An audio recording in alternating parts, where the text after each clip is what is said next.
Eh bien bonjour à tous et à toutes, j'espère que vous allez bien et aujourd'hui on se retrouve pour l'épisode 7 de comment créer un plugin Minecraft. Dans la dernière vidéo nous avions travaillé un petit peu les fichiers de config et aujourd'hui on va s'attarder sur la création d'items. Donc comment créer un item personnalisé avec un nom personnalisé, un enchantement, tout ça.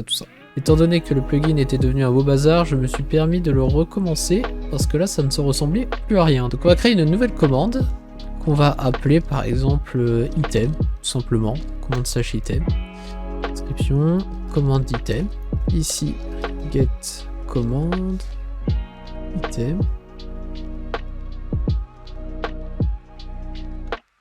set executor, new item,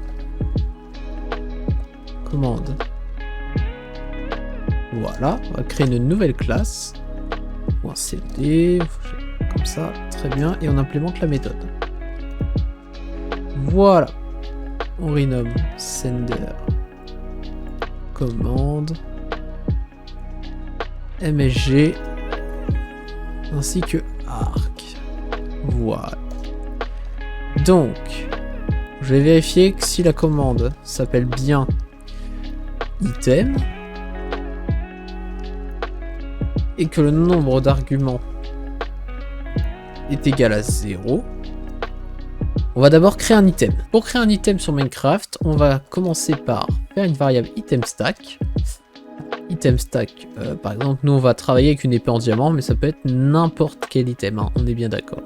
Je vais l'appeler item, sera égal à new item stack, un nouvel item donc. Et à l'intérieur, il faudra mettre quel type de matériel ce sera. Donc est-ce que ça va être une épée, est-ce que ça va être...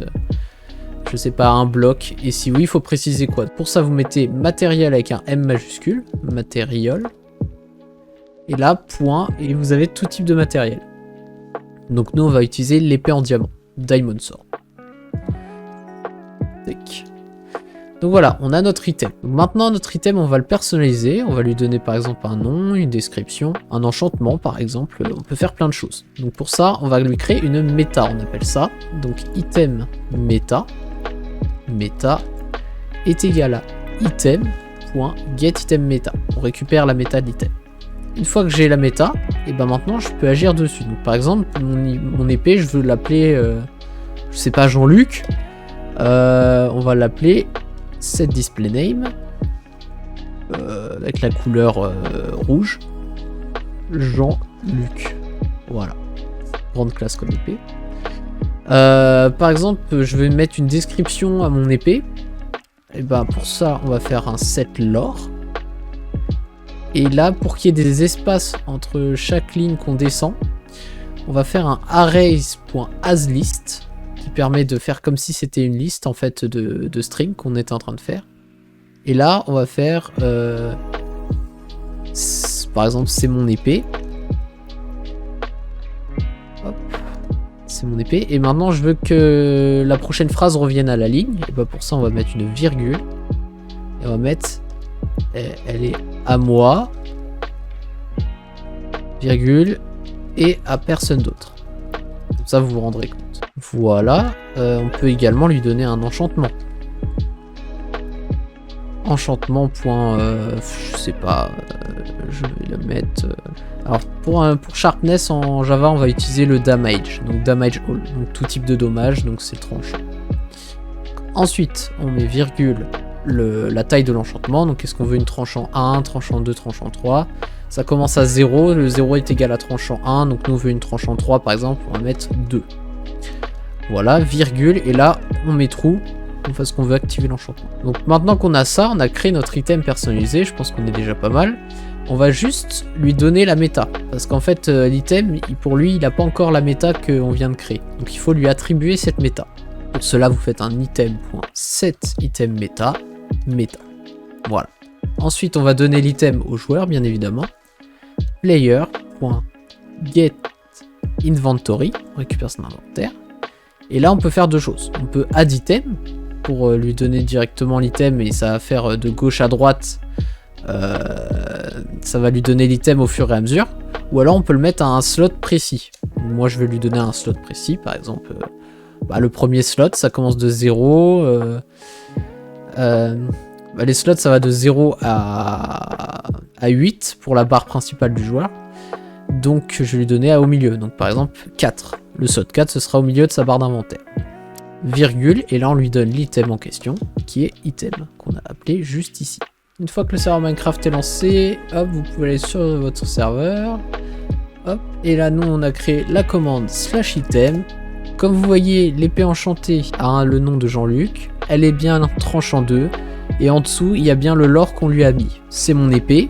On revient à la ligne comme on lui a demandé. Elle est à moi. On revient à la ligne et à personne d'autre. Voilà. Maintenant, pour rigoler un petit peu, je sais pas, j'aimerais faire une épée magique. Et j'aimerais que celle-ci puisse, lorsque je clique droit avec, jeter des éclairs. À l'endroit où je regarde, par exemple. Pour cela, on va créer un événement. Comme on l'avait vu dans une précédente vidéo.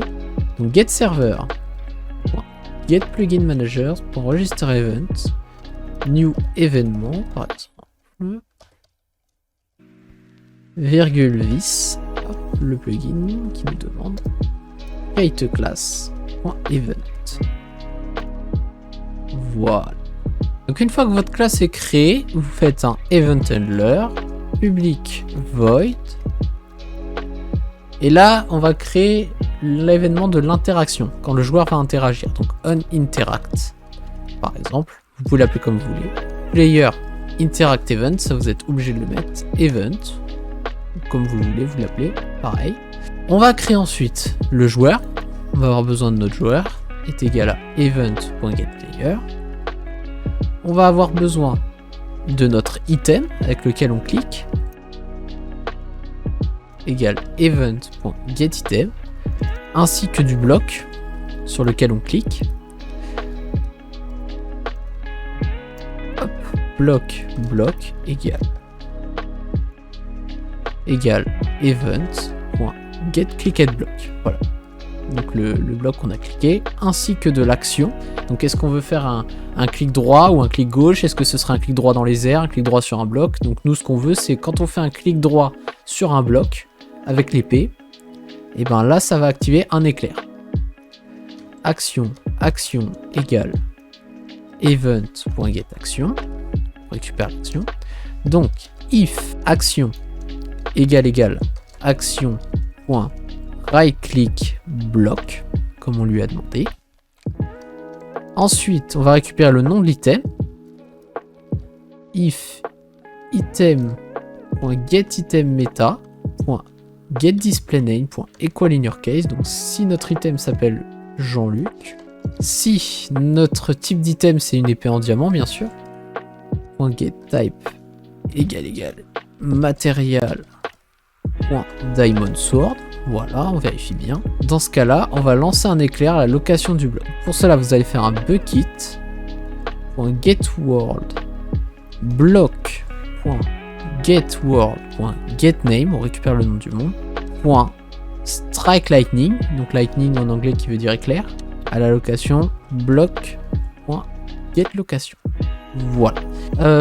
Donc normalement, quand on clique droit sur un bloc, si notre item s'appelle Jean-Luc et que notre item est bien une épée en diamant, normalement ça va mettre un éclair sur le bloc qu'on a visé. De retour sur le jeu, on n'a plus qu'à tester, rejoindre, et là, je vise dans les airs, il se passe rien, je vise un bloc.